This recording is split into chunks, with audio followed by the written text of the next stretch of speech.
Todo lo que vayamos a decir aquí se puede utilizar en contra nuestra, así que lo que vamos a tratar de decir, vamos a tratar de decirlo guay, ¿sí? Bueno, quiero hablar sobre el MRP, mecanismo respiratorio primario, y por qué es tan importante en osteopatía.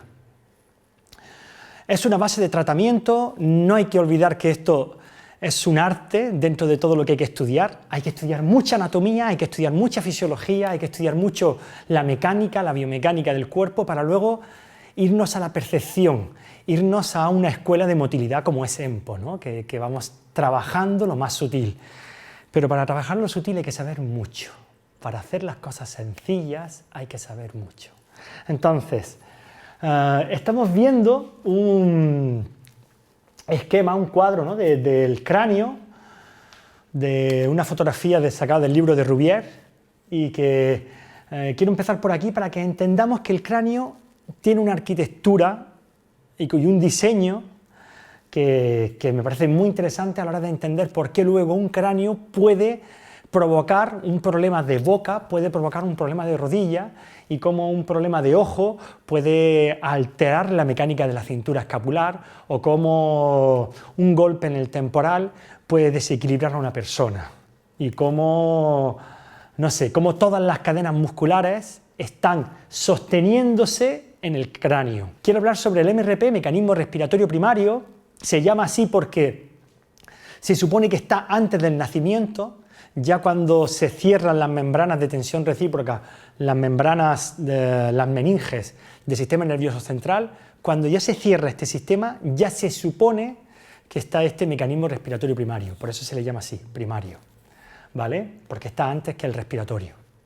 Muy bien, entonces, vemos que estos pilares van uniendo unos arcos. Si mirásemos un cráneo realmente, un cráneo real que luego veremos más tarde, veremos que estos arcos que se forman de pilar a pilar son engrosamientos óseos que están en el cráneo y que realmente el hueso se hace más espeso porque va a ser un punto de apoyo para algo.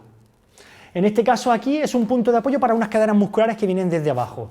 En este caso, en el arco lateral superior, es un apoyo para el músculo temporal, ¿sí? Y así todo tiene un apoyo en función de unas presiones que recibe. Pueden ser unas presiones por el cierre de la boca, o pueden ser unas presiones por una tensión que viene de abajo, o pueden ser unas presiones intracraneales que van a hacer que el cráneo tenga una arquitectura muy específica y pensada para el movimiento, el micromovimiento. Es decir, un osteópata debe de saber cómo se mueve cada articulación del cuerpo, incluido las articulaciones que forman las suturas del cráneo, y debe de saber la patología de ese movimiento. Es decir, debe de saber cómo se transmite una lesión de un colmillo al cráneo o de un colmillo inferior a la base de la columna o cintura escapular, y cómo puede repercutir en el sacro, cómo puede repercutir en el pie, ¿vale? Y cuáles son sus consecuencias mecánicas. De tal manera que podemos tener un problema craneal que me produce una hernia discal, o una escoliosis, o un problema de erección. Es decir, todo está relacionado dentro de esta arquitectura y la cabeza es la directora de esto, ¿vale? Dentro de este sistema. Vamos a ver por qué. El cráneo, tal y como lo estamos viendo aquí, está lleno de suturas, que son articulaciones que no tienen sinovial, que no tienen líquido, pero que aún así tienen capacidad de flexión, extensión, es decir, capacidad de movimiento, capacidad de rotar sobre unos ejes. ¿Por qué comento esto? Comento esto porque, por ejemplo, tenemos dos maxilares y dos palatinos. Estos dos maxilares tienen que moverse con libertad, tienen que tener una cierta amortiguación. Si estos dos maxilares hacemos una fijación de, por ejemplo, cuando se coloca un retenedor que va de colmillo a colmillo y unimos esta sutura con este retenedor, estamos influenciando sobre el MRP. Estamos influenciando sobre la mecánica y eso puede repercutir o a cadenas musculares o cadenas miofasciales que tienen que ver mucho con la víscera o a sistemas aponeuróticos importantes. ¿De acuerdo? Iremos dando algunos ejemplos. Si miramos un cráneo por dentro, en esta fotografía, ¿qué estamos viendo?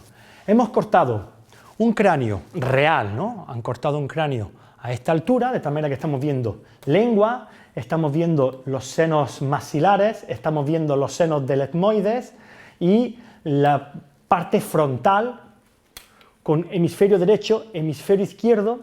Y he puesto esta fotografía para que veamos que lo que se llama tabique nasal tiene una continuación desde la parte superior de los maxilares, justo donde está la sutura, tengo un tabique que va a continuarse hasta llegar dentro del cráneo a través de lo que se llaman las membranas de tensión recíproca, que no son otra cosa que el despliegue de la dura madre que se despliega sobre sí para formar los senos venosos, por donde se va a discurrir la sangre venosa cuando haya pasado por las células, y que va a separar el cráneo en hemisferio derecho, hemisferio izquierdo, y el cerebelo en hemisferio derecho y hemisferio izquierdo, de tal manera que vamos a tener como una estructura en cruz con la hoz del cerebro y hoz del cerebelo y la tienda del cerebelo, que sería esta fotografía de aquí, tal y como la estáis viendo, ¿veis?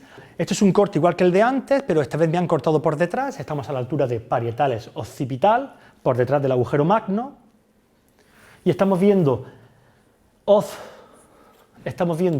del cerebro, hoz del cerebelo y tienda del conjunto de membranas de tensión recíproca del cráneo.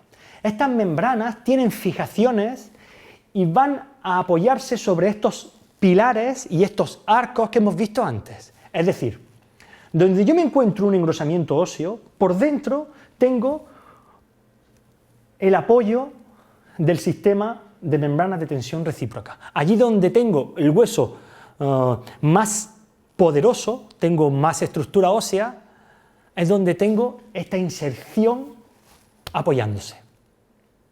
Por lo tanto, ¿qué quiero decir con eso? Quiero decir que cuando yo voy a trabajar con este MRP sobre el sistema óseo, voy a estar estirando, voy a estar acompañando el movimiento propio de este sistema membranoso, ¿vale? Que se llama sistema de membranas de tensión recíproca, formado por el despliegue de la dura madre. Vamos a ver ahora quién es el motor de todo esto. Si os fijáis en esta fotografía, vemos que me han cortado prácticamente por la mitad del cráneo, ¿de acuerdo? Entonces estamos viendo esta membrana de aquí, que está justo pegada al hueso, que es la dura madre, ¿de acuerdo? Y este espacio está lleno de un líquido que se llama líquido cefalorraquídeo, que es el espacio subaracnoideo, donde entre aracnoides, debajo del aracnoides, una de las meninges, de las membranas de tensión, bueno, de las meninges del cráneo, van a formar este espacio donde va a estar circulando constantemente el líquido cefalorraquídeo. Y este líquido cefalorraquídeo, ¿cómo se crea? Se crea justo en el centro del cráneo, en unos ventrículos laterales, uno central y uno posterior, hay 4 ventrículos, en los cuales tenemos unos plexos que se llaman plexos coroideos y que son como una especie de esponjitas que va a recibir la sangre arterial, es decir, el corazón pulsa, ¡bum! Esta sangre llega al cráneo. Estos plexos van a extraer de la sangre el líquido cefalorraquídeo constantemente, es decir, justo en el centro del cráneo esto estará lleno de líquido cefalorraquídeo. Este líquido va a pasar a través de unos acueductos y a través de unos canales hasta que al final va a salir desde el centro hacia la periferia, tal y como estamos viendo en esta fotografía. Ahora hemos hecho un corte anteroposterior, es un corte frontal esquemático de lo que sería cerebro, cerebelo, médula espinal, hipófisis, plexos coroideos. En estos plexos se van a crear la sangre, por este acueducto va a reunirse el líquido cefalorraquídeo que está situado en el centro, va a bajar por este conducto y también por todo el centro de la médula, Se van a reunir en el cuarto ventrículo. En este cuarto ventrículo van a salir por diferentes orificios laterales y posteriores hasta el espacio subaracnoideo, donde van a rodear toda la masa cefálica y toda la médula.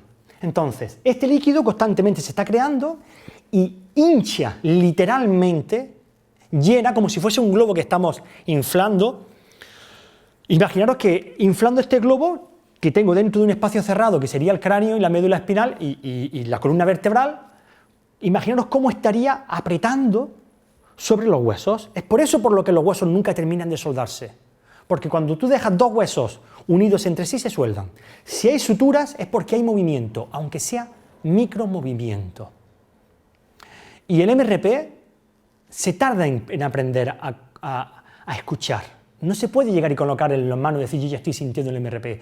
Eso muchas veces cuando me lo dice un alumno que está empezando, a veces puede tener la coincidencia de que sí, de que puede ser que lo coincida, pero no lo mantiene en el tiempo y tarda años antes de afianzarse con el MRP. Cuidado, porque es algo que la gente pasa por encima cuando es muy difícil y se van a otros ritmos antes de haber afianzado el MRP, mecanismo respiratorio primario. ¿Qué ocurre? Ocurre que cuando el líquido entra en el espacio subaracnoideo y va hinchando este globo que constantemente está creándose este líquido cefalorraquídeo, va hinchándose este globo, pues llega un momento en el que la presión sería tal que empezaría a ser un problema. Entonces, ¿qué ocurre? Cuando la presión está aumentando demasiado, hay unas granulaciones, que estas granulaciones entran dentro del sistema venoso del cráneo, y estas granulaciones, que se llaman granulaciones aracnoideas, son también como unas compuertas por el cual el líquido cefalorraquídeo, cuando hay mucha presión en el cráneo, hay unos receptores nerviosos que dicen ya tenemos mucha presión. Entonces, para que el hueso no siga creciendo, la presión no siga aumentando, empieza a abrir estas compuertas y se vierte más líquido cefalorraquídeo al torrente venoso del que se está produciendo en el torrente sanguíneo de la sangre que está llegando desde el corazón. Entonces, durante 3-4 segundos, 3-5 segundos, estas compuertas están semicerradas o cerradas y el líquido cefalorraquídeo se va creando y va hinchando este globo, y durante 3-5 segundos estas compuertas se abren y va vaciando. Y eso, cuando se vacía demasiado, otra vez vuelven a cerrar estas compuertas y este intercambio deja de darse para volver otra vez a llenarse. Y esto nos da un ritmo constante, que a su vez hace como si fuesen las placas tectónicas de la Tierra, que van haciendo presión sobre diferentes partes del cráneo y que aquí es donde se forman los puntos de ruptura. Entonces podemos ver que el parietal, fijaros el diseño del parietal, ¿no? Tenemos dos parietales vistos desde arriba, la sutura de la base del occipital con el efenoide que no se está viendo, pero esto visto desde arriba estamos viendo los dos parietales y fijaros cómo están unidas entre sí de forma dentada y con diferentes biseles, de tal manera que una vez que se unen cuesta con mucho trabajo separarlos, pero claro, imaginaros que yo estoy hinchando estos parietales. ¿Dónde se va a partir? Se parte justo en el centro. Entonces, gracias a este micromovimiento tan importante, porque sin este micromovimiento se crean muchos problemas en el cráneo, se crean muchos problemas en toda la estructura, es decir, es un micromovimiento vital para la vida. Tenemos estos huesos del cráneo que, aunque están unidos entre sí y se tocan directamente, no terminan de soldarse gracias a este micromovimiento. Y esto tiene una fisiología. ¿Qué significa eso? Pues significa que, en función de cómo tengo el bisel, es decir, por ejemplo, en esta parte del parietal, aquí, el parietal está tapizando al frontal. Sin embargo, en esta parte es el frontal el que tapiza, o viceversa. De tal manera que, en función de cómo me están tapizando, tengo más capacidad para abrir o para cerrar. Ahora veremos que, por ejemplo, un temporal, casi todo el temporal tiene un bisel interno. Es decir, él está tapizando pues, ala mayor del efenoides, parietales y parte del occipital. Eso significa que él cuando abre deja espacio para que se abran los demás, pero si el temporal no se abre, estos 3 huesos se van a ver alterados porque no se está abriendo. Y esta articulación, ya la veremos luego en un plano mucho más específico, veréis que realmente, a pesar de la edad, se sigue manteniendo y la escama casi se puede ver cómo se separa, ¿vale? Y luego veremos un cráneo real, que aquí se ve muy esquemático. Ok. También esto me va a dar la fisiología del movimiento. ¿Qué significa eso? En el MRP, y esto es importante, osteópatas, que tengáis en cuenta, la fisiología del MRP lo da la articulación ósea. La fisiología del MRP la da la articulación y disposición articular de los huesos. La patología del MRP lo dan las cadenas miofaciales viscerales. Ya explicaremos eso un poco más en profundidad, pero los que sois osteópatas deberíais de entender eso. ¿Por qué he contado todo esto? Pues porque esta bomba, cuando os pregunten qué es lo que estáis sintiendo, cuando os preguntéis, tanto los que empiezan osteopatía por primera vez como pacientes o como osteópatas que no están muy interesados en el MRP, lo que estamos sintiendo es el bombeo, la diferencia de presión que hay en la creación del líquido cefalorraquídeo y en la absorción del líquido cefalorraquídeo, que es mínima pero constante. Y esa diferencia de presión va a llamar lo que Sutherland decía que era el mecanismo respiratorio primario. Muy interesante para los osteópatas. Si volvemos sobre la estructura del cráneo, empezamos a entender entonces que por ejemplo, los 2 maxilares que están partidos entre sí hasta la sutura metópica del frontal, es decir, tengo el rostro partido por la mitad, si cualquier fijación que hagamos, estamos impidiendo que esta respiración se dé. El cráneo necesita respirar, el cráneo necesita que constantemente tenga un micromovimiento libre. Todo lo que son fijaciones es perder mecánica en el cuerpo, es perder mecánica y tarde o temprano aparecerán dolores. Doy un ejemplo rápido. Imaginamos por un instante que tengo, imaginaros por el instante que tengo, por ejemplo, este diente, un 7, no sé si es un 7 o un 6, un 7 me parece que es.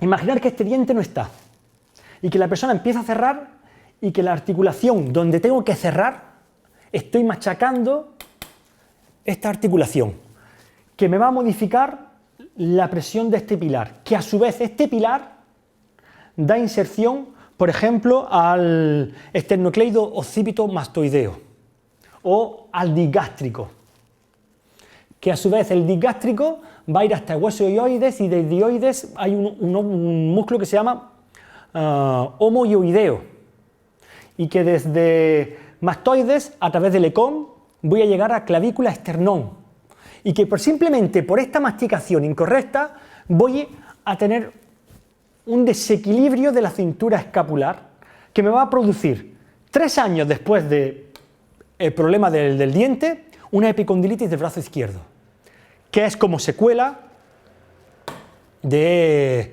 diente, por ejemplo. Y esto, y aquí meto caña a toda la peña, o sea, meto caña a todos mis colegas, porque veo que hay muchos osteópatas que cuando trabajan es como que no le dan mucha importancia a este tema. Entonces, me vienen pacientes que han estado ya con otros osteópatas y que entiendo que pueda ser difícil el concepto, pero como base, si tienes un problema de brazo, de codo, tienes que descartar boca o órganos relacionados con el codo, estómago, hígado, pulmón, el sistema dentodental. Por eso no basta con hacer solamente vertebral. El vertebral es solamente una punta de la osteopatía. Está muy bien, pero hace falta profundizar un poquito más.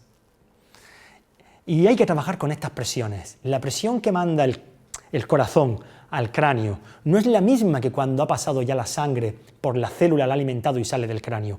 Esta diferencia de presiones conjuntamente con el MRP, con el mecanismo del líquido cefalorraquídeo de absorción y reabsorción, va a formar este micromovimiento que, claro, que a través de la dura madre, a través de esta membrana, de estas membranas, esta membrana va a llegar, la dura madre va a llegar hasta el sacro. Es decir, cuando yo estoy hinchando este globo, el sacro tiene tendencia a hacer una contranutación. Es un micromovimiento, pero suficiente, porque estos micromovimientos nos dan la vida, nos dan el equilibrio. Y puedes tener un problema de vértigo porque tienes un temporal que no se está moviendo bien, o puedes tener un problema de vértigo porque la C1 no se está moviendo bien, o puedes tener un problema de vértigo porque la L3 no se está moviendo bien. Y eso nos corresponde a los mecánicos del cuerpo entender por qué es así. ¿De acuerdo? Vamos a mirar esta fotografía y ya con esto terminamos este primer acercamiento a la fisiología del MRP. Y es el hecho de que veis aquí, hemos sacado cerebro, hemos sacado toda la parte blanda, ¿vale? Cerebro y cerebelo, y hemos dejado solamente las membranas de tensión recíproca. Y vemos que en esta zona es donde el hueso se hace más grueso, por esta tensión de las membranas. Y como hemos dicho, estas membranas que siguen el tabique nasal hacia arriba y que en la apófisis cristagali, que es el lugar donde viene a insertarse la dura madre y la hoz del cerebro, se va a continuar por la columna hasta llegar a sacro 2, donde la dura madre se inserta fuertemente y se continúa con el filón terminal hasta coxis. De tal manera que yo he tenido casos, me recuerda mucho a los bebés, ¿no? Los bebés que se chupan los dedos.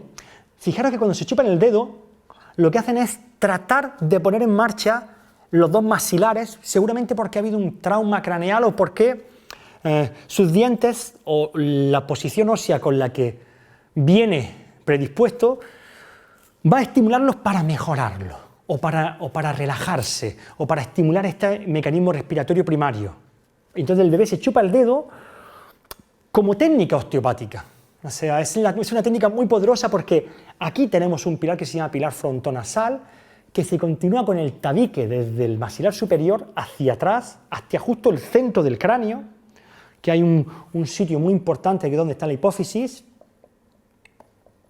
Esto es un cráneo esquemático cortado delante hacia atrás en un corte transversal.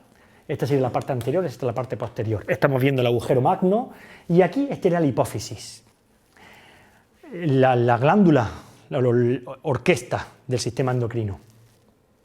Pues todas las fuerzas, todos los arcos, todos los arbotantes terminan llegando a lo que se llama centro de resistencia de Felicet, justo al centro del cráneo. Y aquí las membranas de tensión recíproca, la dura madre, se inserta en esta zona formando pequeños tabiques que luego se van a ir desplegando, que van a bajar por el agujero occipital y van a llegar hasta el sacro. Entonces, imaginaros las consecuencias de poder trabajar un parietal o trabajar un temporal teniendo en cuenta este sistema, lo que podemos llegar a estimular en el sistema nervioso central, en la mecánica corporal. Ahora explicaremos sobre hueso, explicaremos cómo funcionan, cómo se transmite este MRP fisiológicamente a todos los huesos del cuerpo. Ahora explicaremos cómo. Gracias.